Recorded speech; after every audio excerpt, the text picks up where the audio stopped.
7 Days to Die is an open-world, voxel-based, sandbox game that is a unique mix of first-person shooter, survival horror, tower defense, and role-playing games.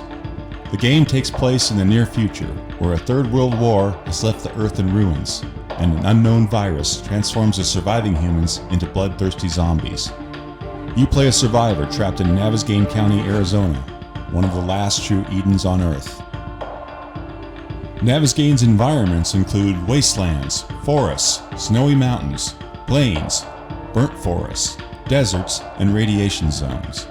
You'll discover hundreds of points of interest, ranging from caves, campsites, and bandit camps, to small towns, farms, and factories, and even cities and skyscrapers. And every building can be explored inside and out. The story unfolds through our dynamic story generation system that guides the player to other survivors, better loot, and undiscovered points of interest. To survive, you must scavenge the world for food and water to keep up your health, stamina, food, and hydration levels. And maintaining these stats is more than just a tedious chore. You can actually boost your stats for increased health, stamina, strength, speed, and jumping ability, giving you added capabilities when venturing into the most dangerous places.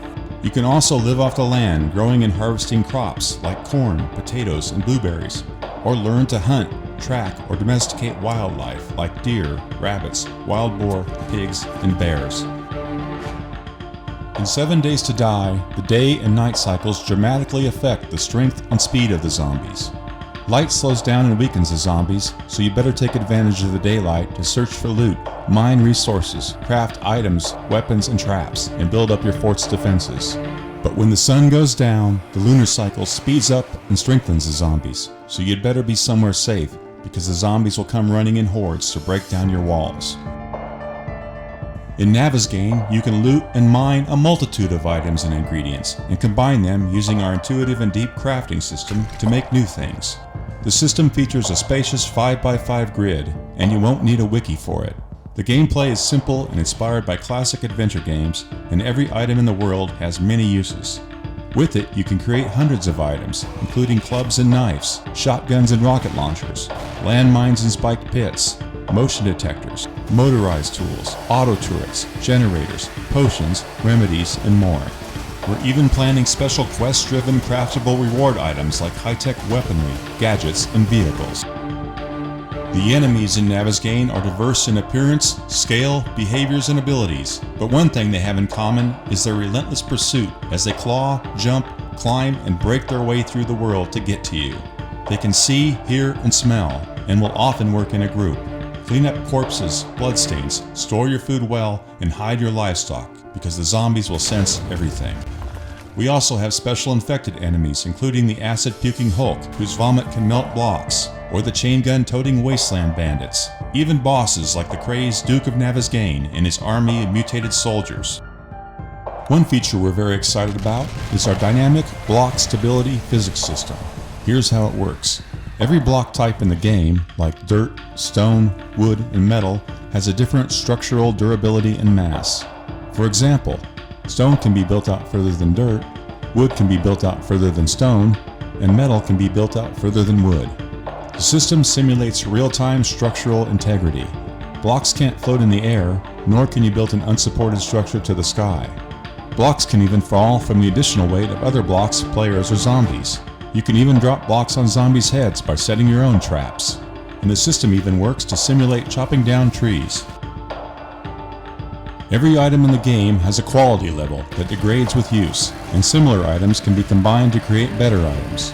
As your crafting skills increase, so do the quality of the items you build and your ability to use them. All food and water items in Navezgane have a purity level.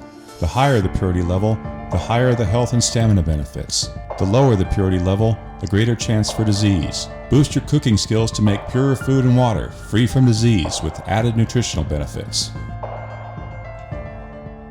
In 7 Days to Die, you don't always have to go in guns a-blazing. You can also sneak past enemies or throw objects using sound distractions to avoid a horde.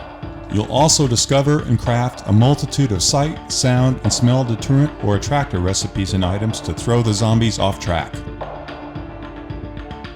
It wouldn't be a role-playing game without XP and skill trees, So in 7 Days to Die, you can gain XP and upgrade your usage and crafting skills in melee, guns, items, recipes, and stealth. For example, if you upgrade the melee skill tree, you can learn to craft a better quality club and swing it harder and faster to bash in a zombie skull with less blows, and even learn a special finishing move. 7 Days to Die can be played in solo, co-op with friends, or multiplayer in our unique Zombie Nomad mode. Play a human, a bandit, or a unique zombie for a no-rules experience. Watch the leaderboards and fight to be the Big Clan of the Wasteland, or the Duke of Navezgane. Our creative mode tools will allow the fans and the community to build their own worlds and play them with their friends. The tools feature hundreds of block shapes, prefabs, and random generation tools. Create dedicated servers with your own unique game rules. Play the handcrafted campaign or your own randomly generated world enhanced with your own personal touch.